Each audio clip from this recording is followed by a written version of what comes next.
Hello,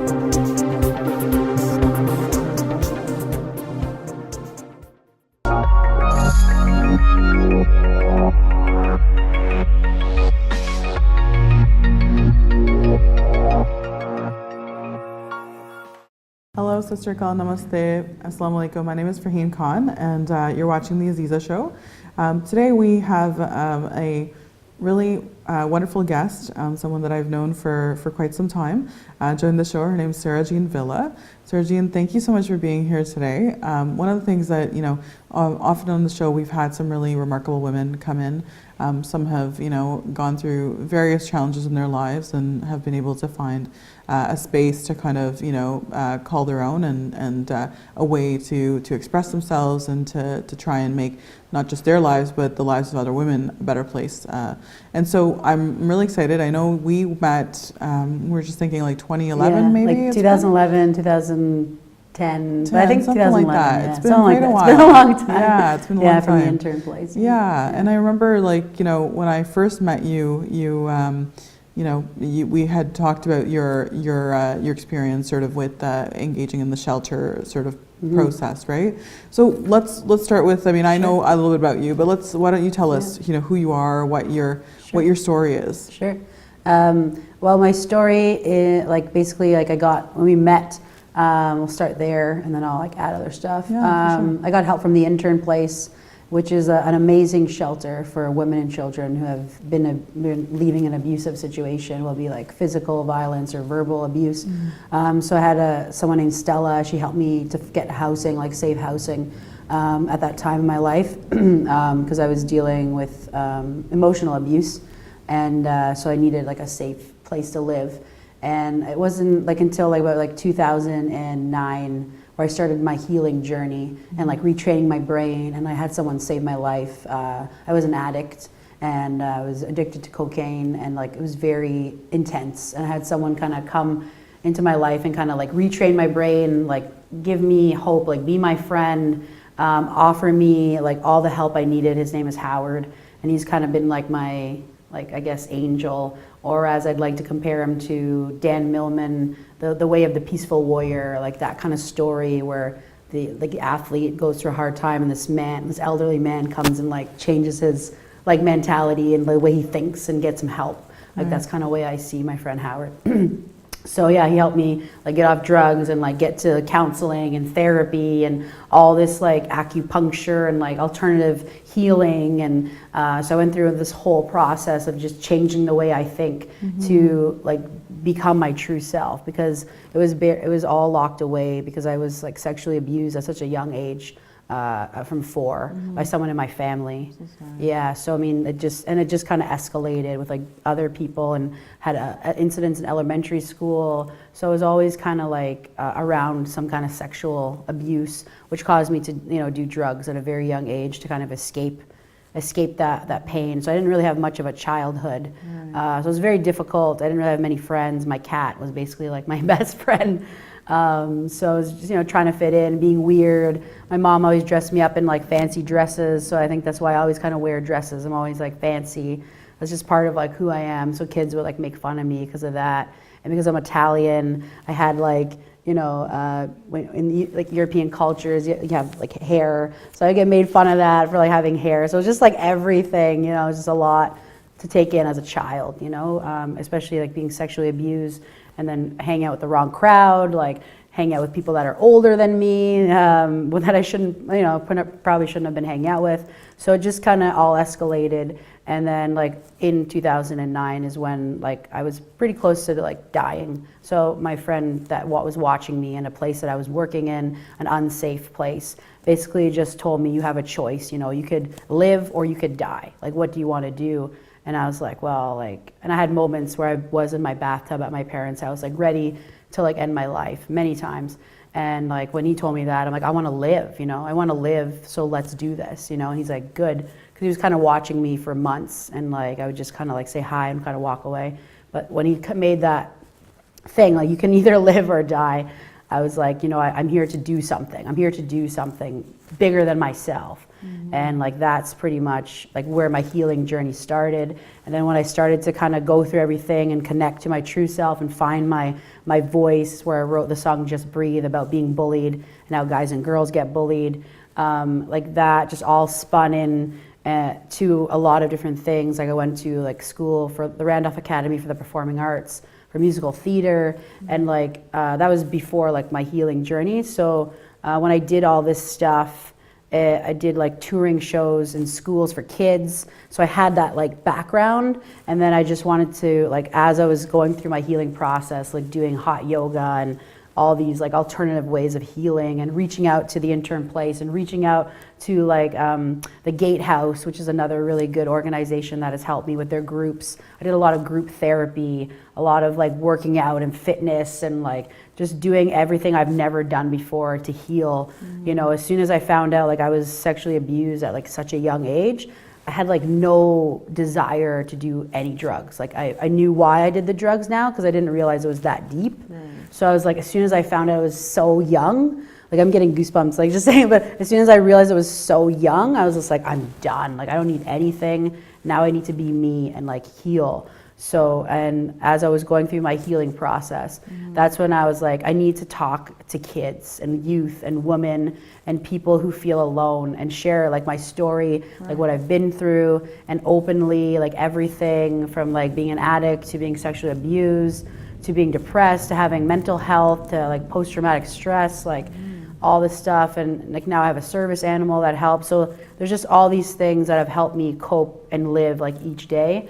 And that's where I came up with Rock Your True Inner Beauty. Right. And I remember this. So tell us what that was, or what that is. Yeah, for sure. A Rock Your True Inner Beauty came out when I was in this youth entrepreneurship program. It's in the city of Brampton, actually, called Job Skills. And they like help like people from I think 18 to 30. So I was like, I just like 30. I was 30, and like that was it. Like that was like, I'm like, let me in. And they actually like give you all the advice you need to put your own business together. Okay. And it's some people who haven't graduated high school, they didn't get, like you have to have certain things to get in there. And they help like, you know, troubled youth or people who've been through a difficult time, like run their own business. And it was such a cool program, such a cool experience. They helped me put like a full out, like I have learning disabilities, so it's like a full out, like written, like business plan, like it's a binder like that. And they helped me, you know, develop Rock Your True Inner Beauty, which is a program I designed. It's like a workshop, or it could be a show where I go into schools, I work with organizations, and I talk to people about building self-esteem, self-awareness, self-acceptance. And I have two like big purple mirrors where I put in the words that people have like called me, like fat, ugly, stupid, not good enough, like hairy, whatever, all my negative words like on this one mirror. And then as I'm talking about my story, like the kids will come up and write words that people have called them. So they write that on that mirror. And then on the other mirror is like positive words, like words that we, you know, because I talk how words are just thoughts. It's not who we are. It's just what other people are projecting on us. It's not who we're born. It's not our true self. And then the other mirror is like words that, you know, good words that someone have called people. Like you are good enough, like love and kindness and acceptance and beauty. You're beautiful. You're smart. You're weird. Like being weird is cool, you know. So we have those two mirrors, and it's very engaging. I've done quite a few shows now, and kids who like wouldn't even speak will just come up and, you know, say stuff and write stuff, and it's very like participation. There's a lot of like singing along, sings-alongs, and like everyone gets a little gem. So yeah, that's pretty much the show that I came up with, to talk about my story, so people feel like they're not alone. And I talk about it very openly on my Facebook, on my Instagram. No matter what I'm going through, I live feed it. Yeah, for sure. So here's the question for you. So in terms of like your so there's two things I remember also. So one is that like you also talk about like, you know, self-esteem, but also like your physical self, right? Like you've also dealt with some sort of like weight issues and things as well, sure, right? Yeah. So I mean, I've I've seen some of the pictures from Yeah. before, and like, you know, Yeah. and so how do you have, like, is that part of the discussion as Oh well yeah, then? for sure. Yeah. Like every discussion is catered to like who I'm talking to. For schools, you know, I mostly talk about bullying and like building self-esteem. And then I've done some stuff where it's like at the YMCA where people are trying to find like jobs or find their path. So we talk about like volunteering. And then I've done stuff where I talk about like I've had like eating disorders too, like body morphia, where you know I've like when I was an addict on cocaine, like that also helped me be like someone I wasn't, you know, like I was very thin, I was like size extra small, like very sick. I wasn't eating anything. I would eat like plantain chips, like that's it, and drugs, and like, you know, that was my food. And I was on the Dr. Bernstein diet, which was like very terrible for like your body, my body, because you don't eat anything. And they weigh you, and it was very difficult. I was on that for a couple of years because I struggled with my weight. My background I started as a dancer, like jazz and tap and ballet. So it was very strict, like, you know, I always had to wear like certain costumes and like very like self-conscious as a child, like in the entertainment field of like how you look and your weight. And I was always bigger, like tall and bigger boned or physique, you know. So I struggled a lot with my weight and like eating and emotional eating. But I mean, it makes sense considering like what I've been through, exactly. You know, why I ate what I did. And then like I lost a lot of weight on the Dr. Bernstein and then gained it back and then lost it and it's always been like a up and down kind of thing for me. It's definitely like an emotional thing for sure. For sure. I mean, I totally can relate to that. Yeah. So in terms of the singing, so when did you pick up on like singing? Because you sing. Yeah. I started singing when I was 9. Okay. At my dance studio where I dance, because I danced first. I started dancing at 3. So I had a singing teacher there who like taught Shania Twain, and I just told my mom, and I'm just like, I really want to sing like Michael Jackson. Like I really want to take lessons, because I would always dance around my house, like singing his songs and like, you know, being crazy. And so they're like, okay, we'll put you in lessons. So I started singing at the age of 9. Okay. And I did like classical, like trained like classically, did like the exams, and like I did some like opera, like sang in Italian, like all that stuff. Okay. And then I did a lot of musical theater with Anthony and Denise. They ran like a Mississauga, like a theater company for kids. Okay. So I was involved in musicals a lot as a child. I loved musicals. I still love musicals. So that's kind of how I started singing. I didn't write to my own music, like my own original music, until I was like out of Randolph. But I did go to Randolph for musical theater, performing arts, like singing, dancing, acting, which was a really good experience for me. And like I auditioned 3 times to get in there. And I told them like, I'm just gonna keep auditioning until you get me in, because my parents kind of forced me to go to college. And I was like, if I'm going to college, like I'm going somewhere creative. Exactly. So I just told them like, I'm just gonna keep auditioning until I get in, and they're like, okay. So I finally like got in, and it was very like a therapeutic experience for me too. Okay. Because it's like let's talk about that. Yeah, I just want to. I know we have to take a quick break, and you're also going to sing a couple of songs for us, which I'm really excited about. So, and then when we finish that, let's continue the conversation. I really want to know what that was like. All right, we'll be back soon.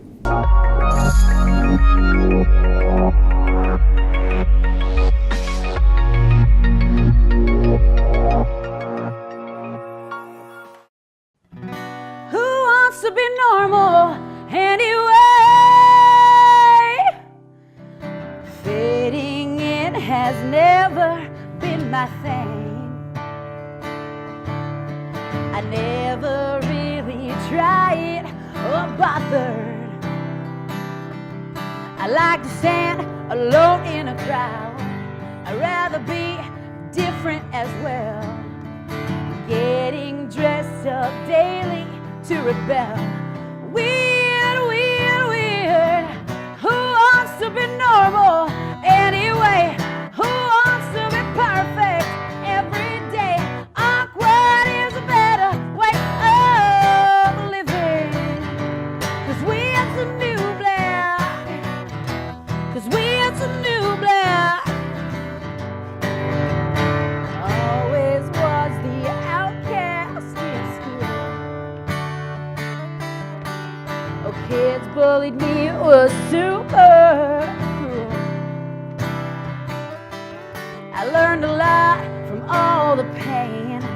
Oh, love and kindness is what I have gained. Grateful for the friends I have made. Weird, weird, weird. Who wants to be normal anyway? Who wants to be perfect every day? Awkward is a better way of living. Who wants to be normal anyway? Who wants to be perfect every day? Awkward is a better way of living. 'Cause we have some new blood. 'Cause we have some new blood. 'Cause we have some new blood. People love to judge, it's just not fair. We're all different, you don't need to care. Walk proud, let your heart shine. Oh, be you, nothing wrong, you're fine. You're fine, just the way you are. With the new black. Now let me hear your weird voice sing it. With the new black. Now let me hear your weird voice shine. With the new black. Now let's be weird together. With the new black. Now let's be weird forever. You don't wanna be normal anyway.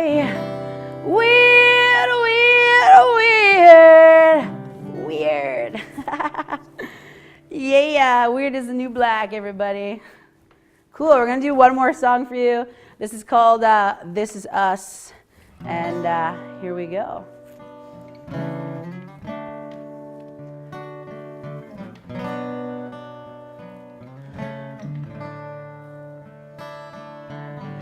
I'm not a stranger to the dark. Hide away, they say, we don't want your broken parts. I used to be ashamed of all my scars. Hide away, they say, no one will love you as you are. But won't let them break me down to dust. I know that there's a place for us, for we are glorious. When the sharpest words want to cut us down, we're gonna send a flood, we're gonna drown them out. We are brave, we are bruised, we are who we're meant to be. This is us, watch out, 'cause here we come. And we're marching on to the beat we drum. We're not scared to be seen, we make no apologies. This is us, rebels, rebels, rebels, warriors, warriors, warriors. Another round of bullets hits my skin. We'll fire away, 'cause today I won't let your shit sink in. We are busting through the barricades and reaching for the sun. We are warriors, yeah, that's what we've become.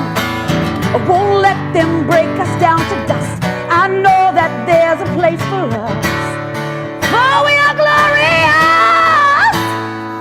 When the sharpest words wanna cut us down, we're gonna send a flood, we're gonna drown them out. We are brave, we are bruised, we are who we're meant to be. This is us, watch out, 'cause here we come. And we're marching on to the beat we drum. We're not scared to be seen, we make no apologies. This is us, rebels, rebels, rebels, warriors, warriors, warriors. When the sharpest words wanna cut us down, we're gonna send a flood, we're gonna drown them out. This is brave, this is proof, This is who we're meant to be. This is us. Watch out, 'cause here we come. And we're marching on to the beat we drum. We're not scared to be seen. We make no apologies. This is us. And I know that I deserve your love, 'cause there's nothing we're not worthy of. This is us. Yeah. Rock your true inner beauty. Give it up for Andrea. Yeah.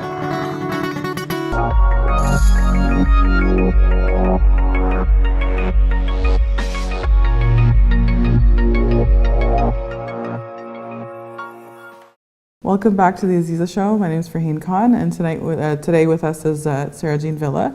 So Sarah Jean, that was a really great performance. Thank you. You talked about the fact that you had gone to the Randolph School of Performing Arts, right? So you were persistent on getting into that program. You wanted to be creative, you said, right? Yeah. I knew I wanted to be there. Like I knew I had to be there, so I did whatever I could to get in there. And it was a very healing experience for me. I don't think technically I was ready to be in college, because I was dealing with so much emotionally and everything that I've been through in my life. Right. But I feel like it was almost like a double-edged sword. I wasn't ready, but being there was helped me a lot. Because it was kind of like therapy, you're in a class with 20, 30 people, and you're writing journals and crying and it's just so much, and you're there from school at 9 a.m. to 9 at night, and all you're doing is singing, dancing, and acting every day. I had no life, no friend, nothing. I was just school. So I think I cried for the first time there in a long time, and I would cry almost every day, because it was very terrifying for me. Singing, I had no problem, but when it had to come to do acting, acting in front of the class and saying words to people, that kind of terrified me. So I couldn't even get through a monologue without just having all this fear because of everything I've been through. Right. And it took me a long time in school. I think probably I don't know, second term or third term, to really just nail a whole monologue, because I have learning challenges. Right. And I found ways to memorize things, repeat stuff. That's how I memorize stuff. So being in the Randolph helped me, I guess, hone my craft as to what I do today. Right. And it got me to doing touring shows, in schools with kids, and getting out there, doing that kind of stuff. And now I have my own show called Rock Your True Inner Beauty. It propelled me to start, when I left Randolph, I started writing my own music with other producers and people, and testing it out. And the very first show I ever played with my own music, I opened up for Fifi Dobson, and I was the entertainment coordinator for that show too. Amazing. So I booked myself for the show. I sang original songs. I had a full band. I was at the Opera House, and that was my first show ever to sing my own music. So it was kind of cool. Yeah. And I did a lot of films, and I did a lot of stuff. And then it wasn't until I truly started to heal in 2009-10 when I wrote Just Breathe that I really connected to my real voice, the way I sing now. Right. Because when I sang, when I got out of school, I was kind of more in my head. I wasn't connected to my body. Right. So people were your voice is really pretty, but there was no emotion, because I still had to break down so many walls of all the stuff that I've been through. So yeah, Just Breathe was a song that was everyone was that's the best song you have written at that time to come out and share my story. Yeah. So Sarah Jean, there's a lot of women that watch the show, and they've been reaching out to me as well about some of the challenges that they're dealing with. What would you say are some words of wisdom or advice that you would give to women that are going through a difficult time and are looking to, quote, find their voice in their own way? Yeah. My advice is to reach out and get help. From anybody that you feel safe with. And there's a lot of organizations that will help you, because I've met a lot of people on my path that they're it's a scary thing, to reach out and ask for help when you're you feel alone, and you're this person's going to judge me, all these thoughts go through your head. But there are people out there to help you. And even if you don't feel safe enough to like talk to somebody, like even if you like send an email to start or like make a phone call and then go in person, like just take small steps, you know, to like reach out and ask for help, because there's so many organizations in Mississauga. I just moved to Guelph. There's so much help in Guelph. Like there's, you know, there's a women's crisis center there. There's a Hope House there. Like here there's an intern place and like the food banks, and like there's all these places that, you know, will lift you up and help you if you just like reach out and ask. And like that's like the hardest part, right? That's why I kind of came up with change your words, change your world, share your story, and shine your light. Because when you change your words, when you change the way you think and you share, you know, you let that stuff out, and like your life just like things happen. You get the help you need, and like you're connected. And there are people who are kind in this world, you know, in this dark world, there are people who are kind and that will help you, and just to do things that make you happy every day, you know. I think that's very important too, and not listen to what other people tell you that you know you should do, like you should do this and you should be here and you should have this and you need to be married and you need to have like all these things, that all the pressure of people that they put on you. You just kind of need to step away from that and like, you know, listen to your inner child, your little voice that's telling you, no, like I need to get out of this situation. I got to figure this out, and I got to find out the right help. And like the internet, you know, has everything you need. There's like crisis, you know, there's crisis lines that you can call that will direct you. There's even a place here in Mississauga, I think it's Brampton actually. Like you can call them and they'll like meet you in person and give you like, you know, okay, you need a place, a safe place to stay. They'll send you to the shelter. They're like outreach workers. They'll like help you like they'll help you every step of the way. They'll meet you in person somewhere safe, like a coffee shop, or I met them at the Recovery West when I was there. So there's like, you know, just reach out, ask for help. You know, if someone's watching this, like you can email me. I'll send you like everything that I've like, you know, learned on my journey, all the help that I've got. Like you can hand out my email. I have no problem like reaching out to people and sharing my story, because, you know, I've also left like a very unhealthy marriage as well. So I know what that's like. And I had to like redo my healing journey. So like I get it. It's a very scary place to be at, for sure. Sorry to hear that, but you know, you're a resilient woman. You have a lot of courage, and you've really inspired me, and I know you inspire many women with the work that you do and with your voice. So thank you so much for being here with us. Thank you for sharing your story, for sharing your voice with us, for you know, inspiring us to keep going. And do you have a website that we can? My website is sarahjeanvilla.com. And my email is sarahjeanvilla@gmail.com. I'm on Instagram and Facebook. My album is on iTunes and Spotify and Bandcamp. And everything you need to know is there. I have all my art and all there. So rock your true inner beauty each and every day for the rest of your life, and keep it magical. Awesome. Well, with that, we'd like to wrap up the show tonight. Thank you again for being here. You know, as Sarah Jean said, it's all about rocking your true inner beauty. Look inside yourself. You know, we all go through difficult times, but we all have it in ourselves to overcome those obstacles and to really find our voice and our true inner selves. So until next week, take care.